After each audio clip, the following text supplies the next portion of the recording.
રાધનપુર નર્મદા નિગમ વિભાગના અધિકારીની બેદરકારી સામે આવી છે, જ્યાં નર્મદા વિભાગનું કામ માત્ર કાગળ પર હોય તેવા દ્રશ્યો સામે આવ્યા છે।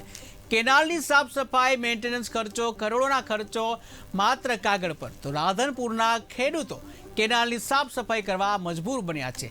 શેરગંજથી મહેમદાબાદ ગામે કેનાલમાં ખેડૂતોએ જાતે કરી હતી સાફ સફાઈ, તો ખેડૂતોએ જાતે કેનાલની સાફ સફાઈ કરવા મજબૂર બન્યા હતા।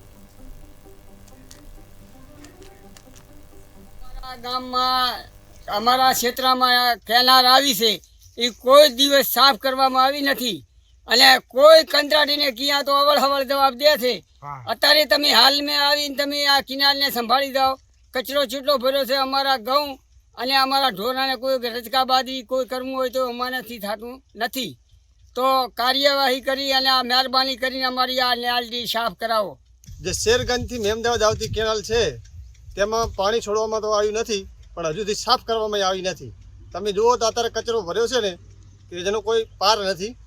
તેમાં કોન્ટ્રાક્ટર જે આવે છે તે ફોટા પાડીને પાછા જતા રહે છે। તો અત્યારે ભેંસો માટે જે ઘાસચારો કરવો હોય કઈ રીતે કરવો, ઘઉં પાવા છે, કોઈ ઘાસચારો છે, તેના માટે શું કરવું? તો ખેડૂતો છે જે જાતે જે સફાઈ કરી અને આ કામ કરી રહ્યા છે, તો આનું કંઈક નિરાકરણ આવે તો સારું।